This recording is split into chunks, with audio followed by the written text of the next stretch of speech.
The Digimon card game is my favorite TCG. Whether it's running a deck of your favorite character, playing the best deck in the room to try and win, or just simply throwing some bulk together to have fun, there is something here for everybody. I myself somewhat competitively play, and after I qualified for nationals at a store regional, I figured I'd take the rest of the year to do a little challenge. I'll be starting out with 2 copies of the Fabled Waltz structure deck, and each week give myself $25 to spend on sealed product to hopefully make my deck better. No purchasing singles, no trading cards with friends, just me and hopefully some good cards that I need. Let's see just how far this deck can take me. Welcome to Sealed Only Digimon. Hey everybody, welcome back to episode 2. Last week went better than I had possibly hoped. I had gotten my prizing, I had gotten 1 win, which is more than I was expecting. It may not have been against the best deck and a budget Mastemon, but it was better than nothing. It gave me some confidence that hopefully maybe this week we'll be able to get some good cards. Speaking of which, I'm opening 6 packs in Digimon Liberator. I decided that $25 a week is good. I spent a little bit extra for the first episode just to get started, but I think $25, which gets me about 6 packs in my local game store. Shout out to Grandmaster Games. So we're going to open this. It has a lot of good cards. Notably, it has a Shumon that gives me a cost reduction into Puppet trait Digimon. It has a Shushu that plays an Arisa for free, which is something I'm crucially lacking and would love to pick up a couple copies of those. It has a really good Chaperomon that also has Overclock, and it has a new Sendromon that is significantly better than the one that I'm on. I am hoping I pull some amount of them. But with that, let's just get started. 6 pack. Hey everybody, how's it going? Welcome to my mid-pack opening. I have so far gotten these 3 cards, but the main one here so far that we've gotten is Wonder Stomp. Wonder Stomp is going to be fantastic as a way to let us flood the board a little bit, trigger our overclocks, and maybe get some additional value off of things like our Pawn Chessmon. We have a Jagamon for all of our NSP needs. Wind Slicer we will not be running. Tankmon if we really want to go into 3 muskets, which I don't think that we do. There's way too many super rares and hires that we'd need. Lavorvo we are not going to be running. Yaman we are not pivoting to. Evil Dragons because Heavy Metal Dramon is bad. We have Geckomon. I love this art so much. Loudmon is very good for the deck, but it's not something we play. A Shoto. We actually might end up running this Shoto just as a tamer that we get to play for free off of some cards. I think this is a fantastic card. Gives blocker to something like our Shinmonsemon. We definitely might try to find a spot for this. Giving it something blocker or even piercing with might be bad, not bad. And a Nidhoggmon that we will not run. So far, not too bad. We'd really like to get at least a copy of maybe the Shumon, maybe the Arisa, maybe the Shushu, something like that. Tsukaimon, don't think we're going to get enough to be able to play anything with Lilithmon. Triceramon is fantastic if we were on green, which we are not. Megadramon, again, just not in our colors, and also we're not playing muskets.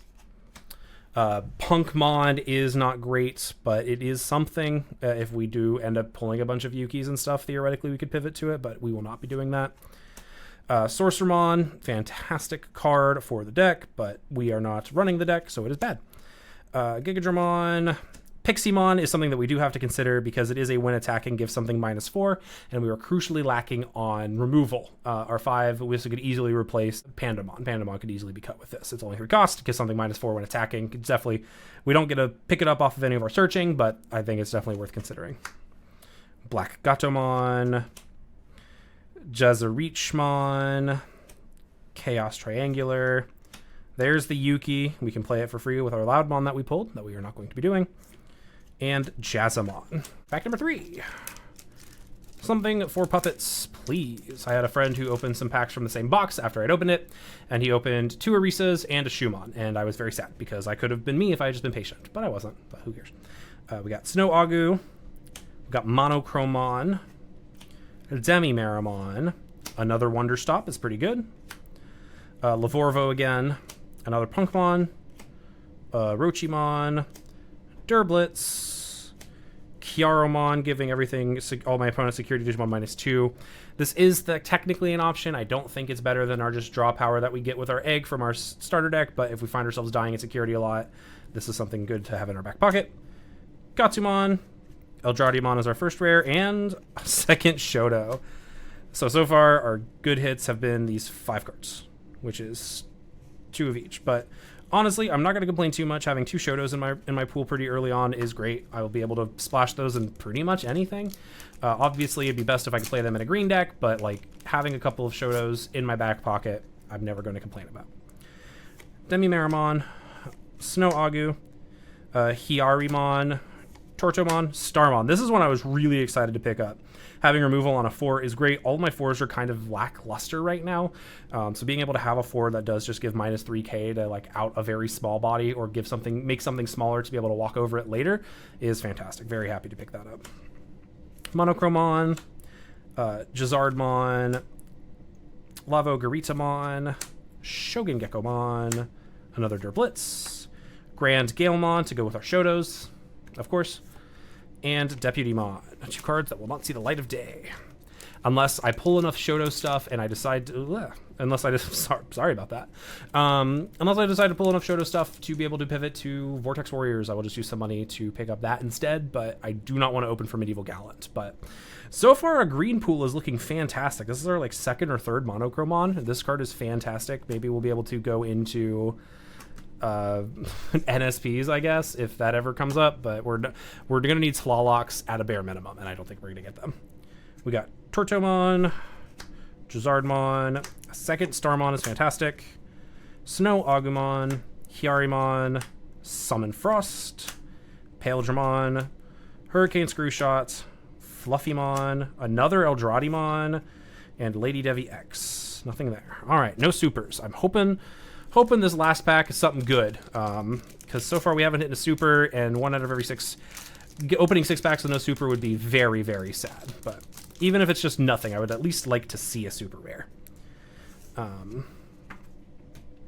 Last pack, we got Gigadramon, Sorceremon, Megadramon, Jagamon, another Piximon, Eismon Scatter Mode, Tankmon, Galemon, Otamamon, Fluffymon, another Lady Devi X, and our last card, Lilith X Antibody. I don't think we'll be able to pivot into purple anytime soon. I don't think it is the deck for us. Having it is always cool, but like we don't have access to X Antibody as a regular option. We don't have access to Lilithmon as a regular option because I'm not going to be opening Infernal Ascension because I don't think it's worth the cost. But I mean, even if we don't, just having the all turns whenever another Digimon is deleted, we could play a purple, I guess is good if we end up pulling a bulk of purples. But wow, what a lackluster opening. Out of everything that we got what? 2 stars, 2, and 2 of everything that kind of could be playable. I'm going to look through everything again here, but I think this is our best collection of what we got. I kind of put them to the side as we went. These guys are definitely going in. Piximon will probably go in. I'm still not sure about the Shotos, but I mean, we got a lot of good Zafaga hits out of this. I'm not going to pivot super early on, but like we got a Galemon, we got 2 Shotos, we got some other stuff. We got some good generic green cards. We got a good Grand Gale. Like there's something here for green, but we just don't have the 6s for it. So unfortunate that we didn't get any shoes. We didn't get any Orisas. I would have really, really liked the Orisas, but such is the part of Sealed Only. So let me go ahead and figure out what cards I'm going to cut, figure out what cards I'm going to add, and I'll be right back. All right, God, it is bright outside. Holy moly. The sun decided to come out, so I have to close my blinds. These are the cuts I've decided to make. I'm going to add all 8 of the cards that I kind of pointed out. I think that all these are good. The card I'm most concerned about is the Shoto, but I do think that it being Search of All Shushu makes it kind of good enough to run. I think it's a solid idea. Just to have that extra, especially because I have draw power with the new Wonder Stomps. Getting the extra memory at my start of main could help a ton. There are a lot of games I just really wanted an extra memory or 2, so I can give that. Plus, if I end on a 5 and I didn't attack, I could also just have blocker, or if I just play out a Searcher Rookie, giving it blocker would be good. And this card is just really, really strong and has its price tag as rare for a reason. For the cards that I am removing, since I'm adding 2 Wonder Stomp, I figured I'd take out some of these guys. 1 Orisa, 1 Noble Family Arts. I just think that only 3 setters, realistically I would only want to play 2, but I would have Orisas that would actually do something. But going down to 3 setters I think is more than enough. Future Raven here with the bright light again. I was already only on 2 or 3 Orisas, so this does bring it down to 2. Cutting out on 1 Noble Family Arts feels like a mistake. I really like having 4 of this, but I feel like, you know what? Actually, I'm changing my mind last minute. I'm actually going to cut out 1 yellow memory boost instead. This sounds crazy, but I have 3 physical trainings, 4 searching rookies, 4 card draw rookies, 6 card draw rookies technically. And I want to be able to pick up my Shotos and my options when I see them. Having a little bit less memory kind of sucks, but I think this is kind of the right play. I'm going to cut those 2. I'm also cutting 1 Shinmonze and 1 Ponchesmon, kind of trimming up my 5 and my 3s and my 6s. This was my 13th rookie. I feel okay cutting it. I don't need the blocker on the native body as much because I have it with my Shoto, hopefully. And then the Shinmonze did not come up, and I never felt like Digivolving into it. I always felt Central was better as the idea. There was never a game where I thought I would have won it if I had the recovery. I'm still on 1. We'll see how it goes, but I'm going to cut those. And then I'm cutting my least favorite 4s, least favorite 5s for the Starmon and the Piximon. They're the only cards in my deck that don't have Inheriteds. If I'm building a stack, I want to have Inheriteds. My new Inheriteds are Barrier, which I already have in Plethora, but having a little bit extra never hurt anybody, and then also giving -4 when attacking is very solid. So, yeah, let's go ahead and head over to the games and see how it goes. Oh, I guess you're going to see me a little bit sooner than that. I totally realized that I forgot that I got my participation and my pity pack. This pack is what I got. They have a bunch of extra promos lying around in a box, and you kind of just pull at random and see what you get. I'm definitely, I think moving forward, I am going to include my store tournament cards in my openings. I think it makes sense for me to have access to some options that are probably bad. You know, Bind Red Trigger is not a great card to have because I can't do anything with it, but it's an option to have. And then I want to hear what you guys think if I should be allowed to have these cards.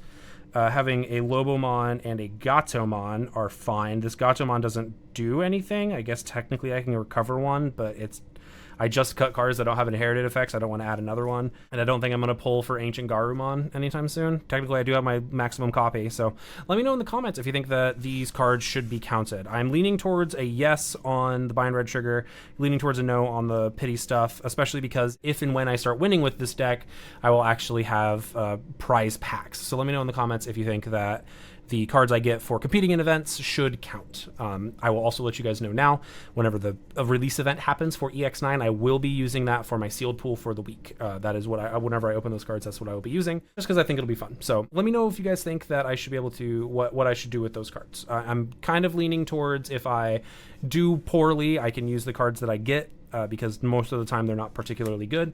But if I do well, I'm just going to count it as some free packs that hurt my wallet a little bit less for the series. So yeah, now I will see you guys in the games discussion. Well, the games were played and they went better than I could have ever hoped. So let's go ahead and talk about them. Set 1 was again against Galantex. I can never dodge it. I don't know what's going on, but I feel like this is going to be an unfortunate common occurrence. Game 1 went pretty well for me, though. My opponent wasn't able to find a single level 4, and if my opponent just bricks, I'm able to walk right through them. I also had a really good opening. I was able to get Centralmon out on turn 3, I think. Watch it be turn 4 whenever I'm editing it. Raven will editing Raven will let us know here. But my opponent wasn't able to do anything, so I was able to commit a Centralmon stack. I was able to attack with all my tokens next turn. I was able to just kind of churn through his security really effectively. Games 2 and 3, however, were a lot similar to what we were going on with last week. There's not really a fantastic way for me to deal with that body. If he's able to stick a Gallant X, nothing in my deck can walk over it. None of my removal can out it. And then my opponent always has Gallant War Growl X in sources. So he's always able to do 2 checks, and there's just nothing that my deck is able to do that is able to counteract that in a meaningful way. It really does come down to, is my opponent able to get Gallant X out? Game 3, was really, really close. I was able to kind of chip down security. There was an unfortunate series of events towards the end, and I just kind of had to hope that he didn't have it, and he did. So we ended up walking away, losing the set, but taking a game off of Gallant X. So our upgrades might be doing something, but I think our upgrades are going to show up a little bit better in the next couple of games. Set 2 is against Dire Rabbit, and I think this is where Wonder Stomp really started to pick up steam for me. Being able to effectively play out my level 3s for a cost -1 against a deck that didn't have a reliable setter in rotation was really, really strong. Game 1 I was kind of able to do what I needed to do. I was able to... I played it a little bit slower because I knew that he has Dire Rabbit Ace on the top end, and I didn't want to walk into that because I think my deck would kind of lose. I was kind of just, anytime he just left a level 5 just on board, I just played it safe. I didn't attack. I didn't do anything. I just Noble Family Artsed it and was done with the day. I thought it was more important to give him more memory to rebuild rather than it was for me to be blown out. Especially because if he was promoted and didn't have any egg in that back, he could use all that memory that he wanted to rebuild a stack, but I was able to, before he could do anything with that stack, I was able to commit and then make, a few checks. And so we ended up taking game 1 relatively easily.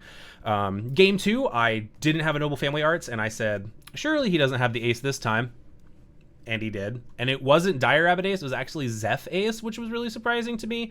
Zeph Ace being incredibly strong, he was able to just churn through 4 of my security, but a fun little chaperone play to give him -3 into Sendromon to attack over it to overflow, and then was able to overclock into security, was able to really set me up for the rest of the game. I think in this game, Sendromon had reboot, so I was always able to give it reboot, and I had a Shoto in rotation, so I was able to give blocker to my tokens, which is one of the strongest things I can do. I can make one of my tokens a blocker, and then give something -3 whenever it dies to maybe out some smaller bodies. We ended up taking that set 2-0, feeling pretty good going into round 3, our final round of the day, 1-1.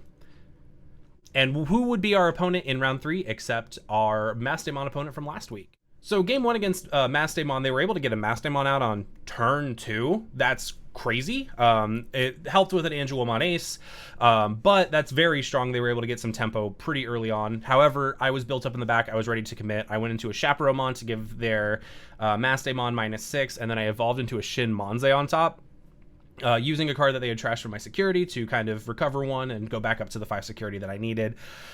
From there, I was able to just kind of walk through. I was able to do a -12. In addition to the Chaperone -3 that I had given, I was able to give a -12 with a Noble Family Arts in hand for an effective cost of just 2 memory because of the inherited Angelomon Ace, but it ended up working pretty well in my favor. They ended up kept giving my Shin Monze sec -1, but also were attacking, and their things were living, so Shin Monze was still able to attack over things and kind of clear out board if there wasn't anything else to do.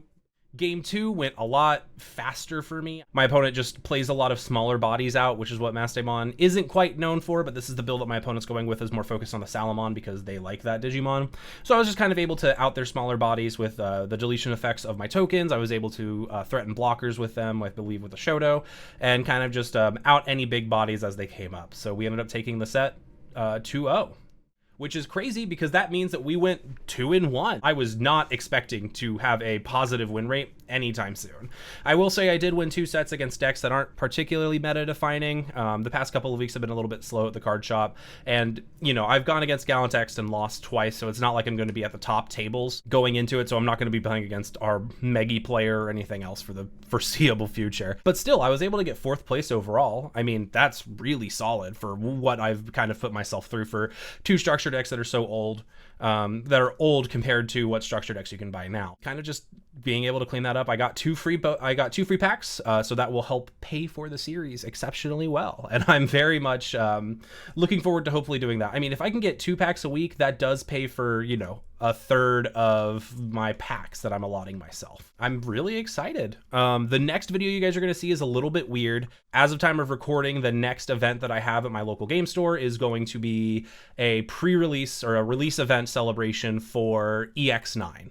I'm going to let you guys know now that I'm going to be using my money for my entry to my release event for my sealed product for the week. I will be doing a pack opening at the card shop like I normally do. It won't have my commentary kind of live while I'm talking about it. I'll be doing like a post commentary thing about it.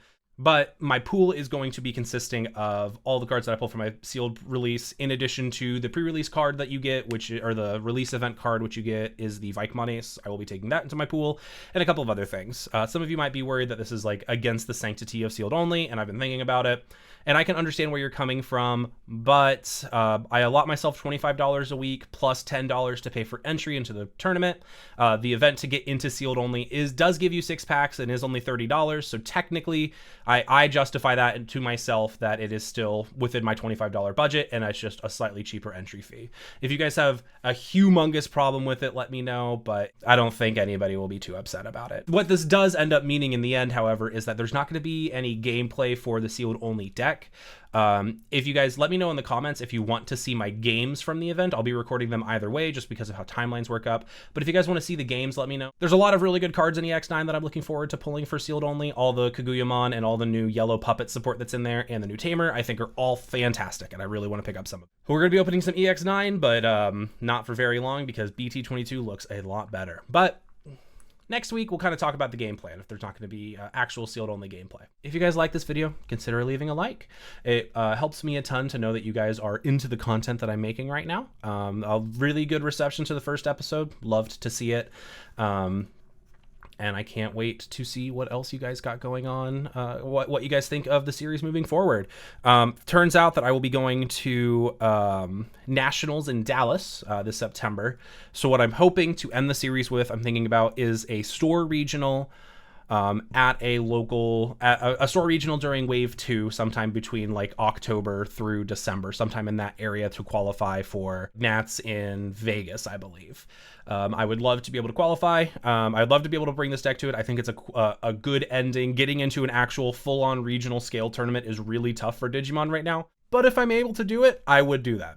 My current game plan is a store regional, unless I'm lucky enough to actually sign up for entry for a full-on regional. Since I've already qualified, I don't need to go as hard at regular regionals. So if I do qualify, hey, that's great. So yeah, let me know what you guys think in the comments below. Otherwise, make somebody's day brighter, and I can't wait to show you guys what we pull next week. Look forward to some EX9 pack opening. Have a good one.